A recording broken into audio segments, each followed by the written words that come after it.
51-year-old man, David Davids. You are writing a book called Bucket Detective.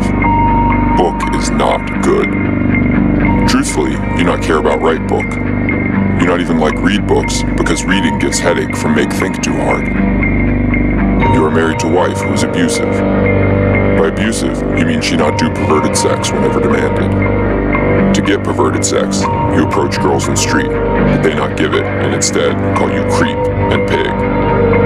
This is why you is writing Bucket Detective. Famous book make it impossible for girls to resist sex, especially glasses girls at nearby community college. At dinner with friend of yours who have recent success in business, you say, writing book is hard. Is there not easy way to write great book? Friend of yours smile with mischief and says, yes there is. He hand you card with address and say, go here and do what asked of you. In exchange, you will get what is desire. And if you not like, you leave any time. You not think more than 1 second to decide this is plain because it's much simpler than create good words on empty page. So, one cold and rainy morning, you arrive at address and enter front door.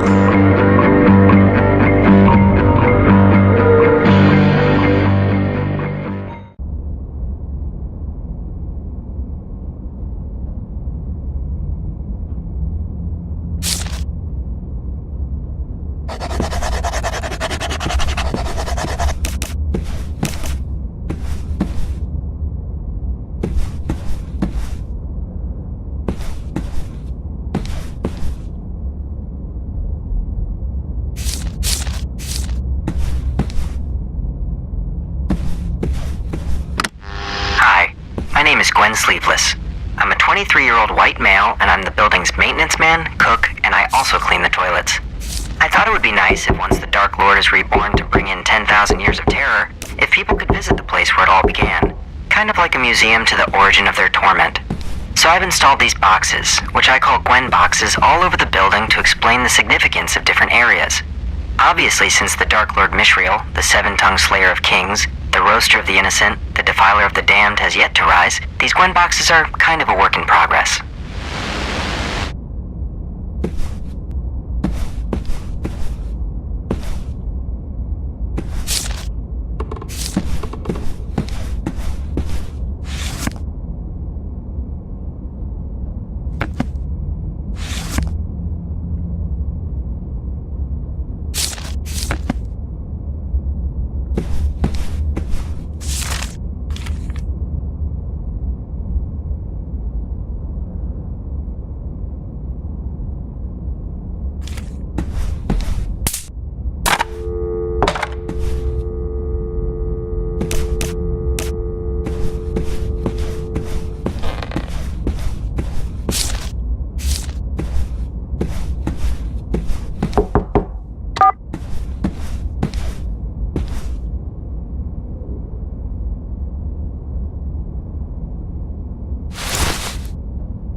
These are the offices of the two fathers, Dr. Z.W. Francis and Jedediah Holcomb, who were the founders and leaders of our happy little... I almost said cult, but it's a religion. There is a difference. The fathers believed that they were in fact one being that had been divided into two bodies for fear that if one being had so much knowledge, power, and sexual charisma, the universe would be torn into shreds. So to keep that great power separated, the fathers worked without ever meeting face-to-face or speaking aloud to one another. Instead, they communicated by passing letters through the mail slot between their offices. It was in this way that they laid down the laws of Mishriel, the god among gods, the Gimp in the graveyard, the pus of Xanadu.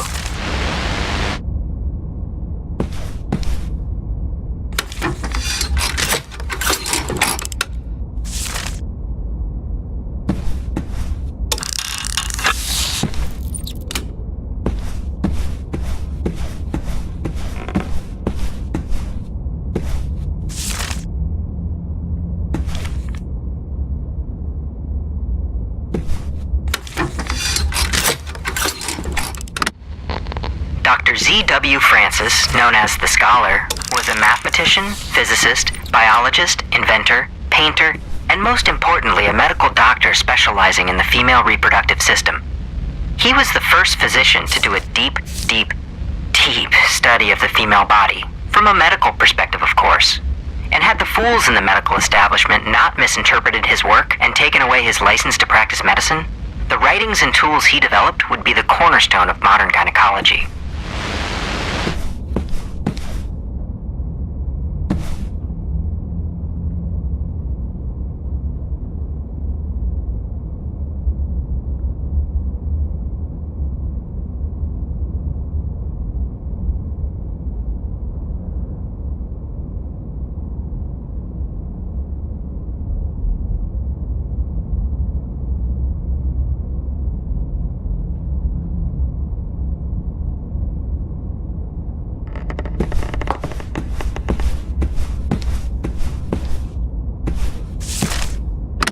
Jedediah Holcomb, known as the Mystic, was a hypnotist, psychologist, poet, meditation guru, and expert on world religions.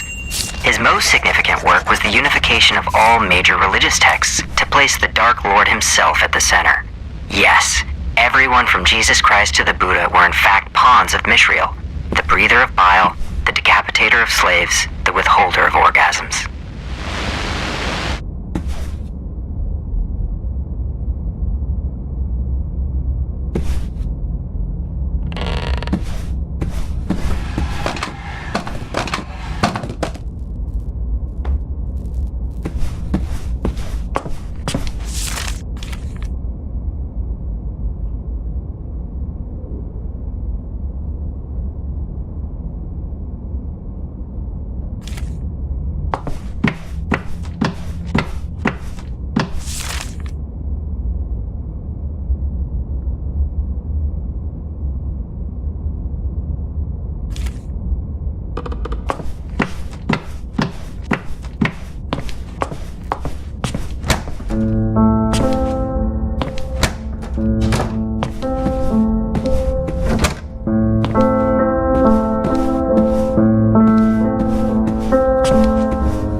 Fathers delivered their seed to the holy female vessel and then died of simultaneous heart attacks. Their bodies were cremated and their ashes preserved in urns while their souls were released into the building, so that upon the Dark Lord's rebirth, they would be one with Mishriel, the putrid prince, the horn of Babel, the apple among the corn.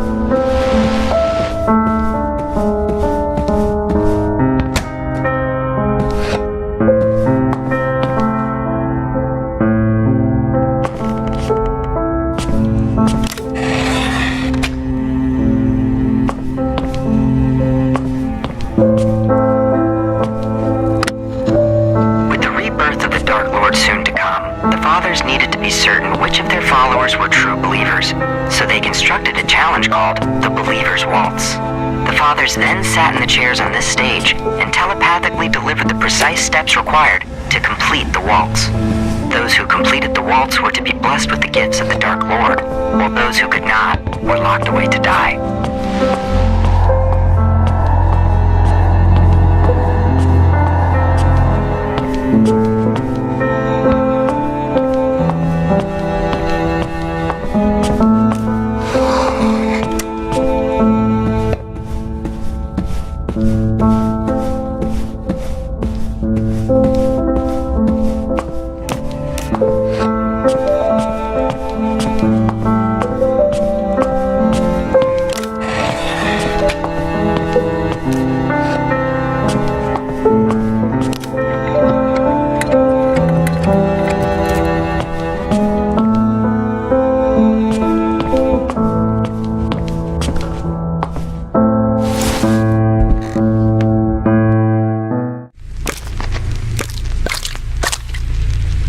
Good.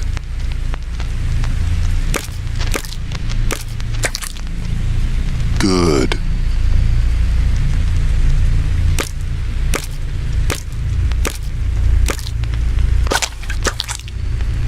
Okay.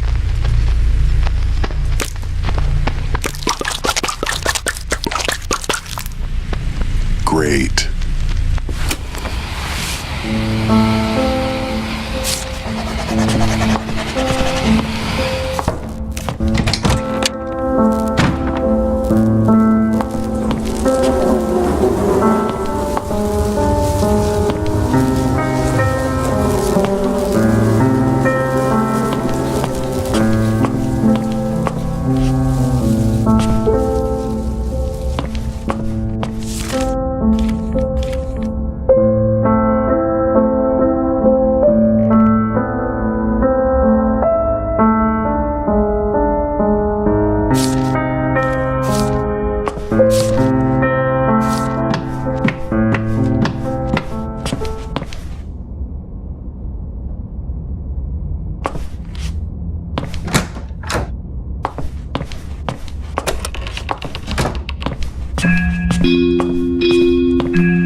Wasn't sure if I'd do this, but I thought visitors might want to know more about me, their humble guide, Gwen Sleeveless. So let's see. My parents died when I was 2. I was sexually abused by the man who ran my orphanage, and I used to burn my face with cigarettes to get attention. Pretty standard stuff. I was 14 when I ran away, and 18 when the fathers took me in and gave me this bed, which they graciously placed under a leaky pipe to strengthen my mental strength, which they said I had none of. When I'm not cleaning toilets, I write songs about the fathers, I draw pictures of the fathers, and I pray to the fathers. As you can tell, I'm a pretty lucky guy.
Baby in hand, you stumble into street and pass to unconscious.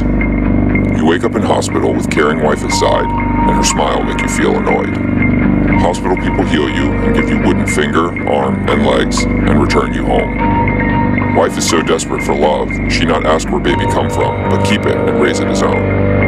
At first, you think baby cute, but now it only eat and scream and poop, and you regret take with you. A friend of yours that tell you about the house is much angry, say you ruined everything. You say that followers of Mishrael is broken up, and few that remain now selling t-shirts at mall. Your life not much good either. Basically just watch TV game shows and touch fiddlestick with wife out buying groceries.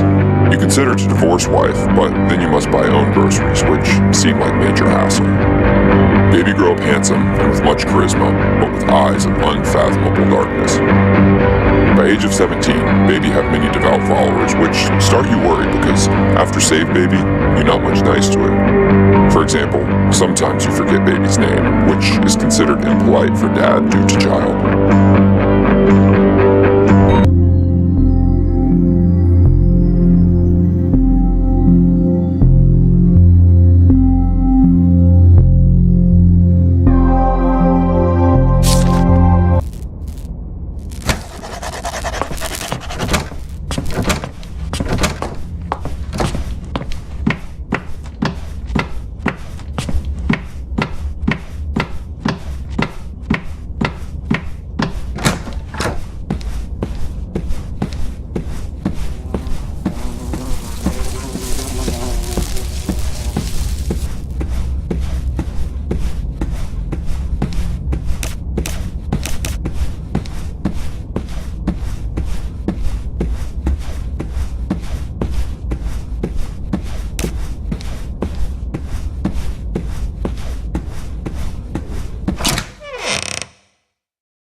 The thing that sucks about pain is that it hurts, so you decide to leave before you get any more.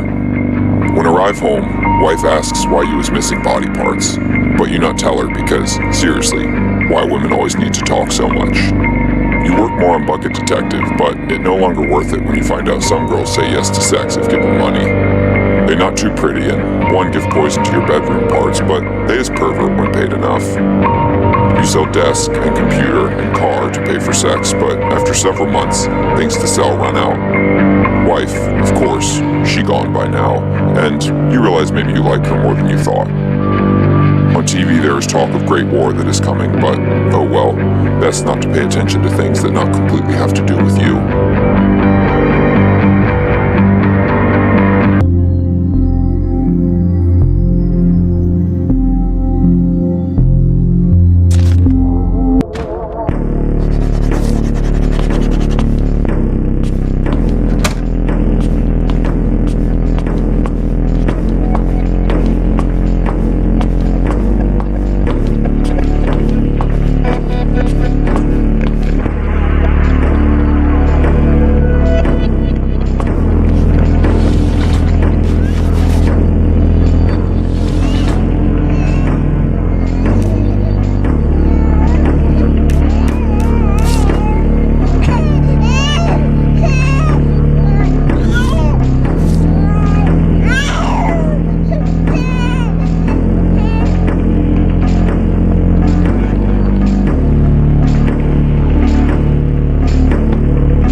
tree and all go black. 2 days later, you awake in hospital with pain surge through body.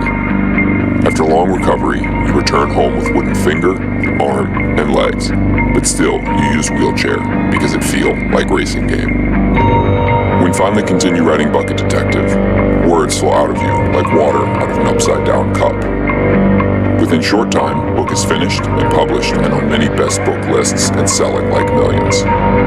With much success, you finally getting young girls you've been want. Some even much too young, if you catch my meaning, but morality have never been your favorite subject.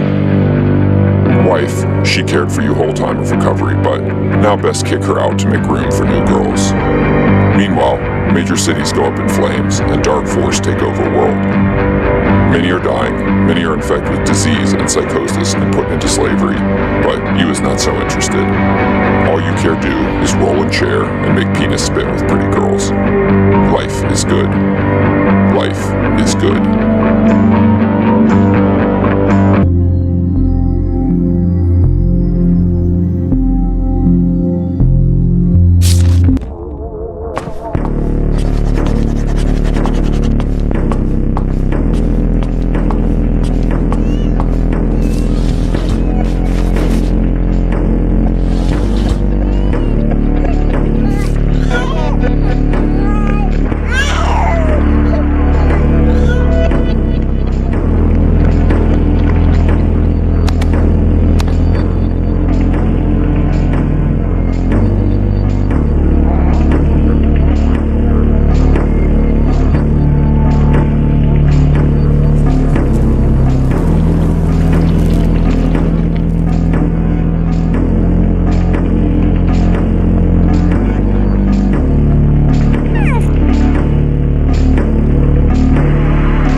All this way and cut apart body, but leave without get reward. As you crawl down street losing blood, you begin to question why I do these things to myself. And for first time in life, you realize maybe I want pain, and I sabotage myself because I am scared to be happy. Maybe pervert sex demands on wife is to push her away because I am afraid to be intimate.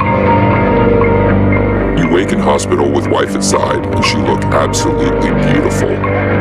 But if realizations is true, you must get rid of her fast before you accidentally become intimate.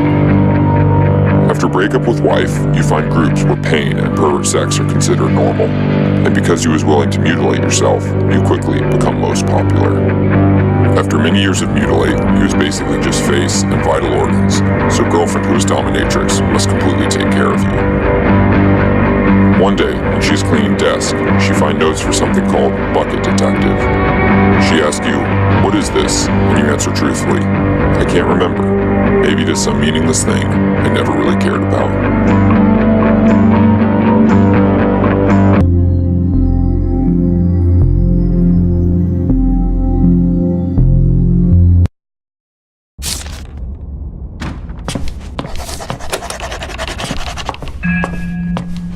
I'm sorry, my child.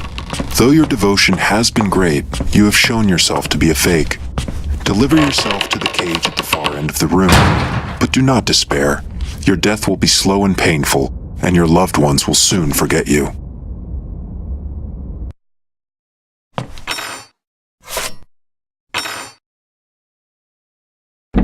After a few minutes in cage, you realize, oh dang, this door never going open, and you regret taking orders from voice in the sky. You find pen and paper and write final words, which is, I am dying here, but wish I wasn't. After that, you simply stare into space and think thoughts which is so insignificant, they're not even worth mentioning. You make no important realizations about your life, and is not even savoring last moments alive. After several hours of stare into space, you change final words to say, actually, it's okay to die, because I'm getting pretty bored. 6 days later, you get so thirsty, you go to sleep and don't wake up, and then you is dead.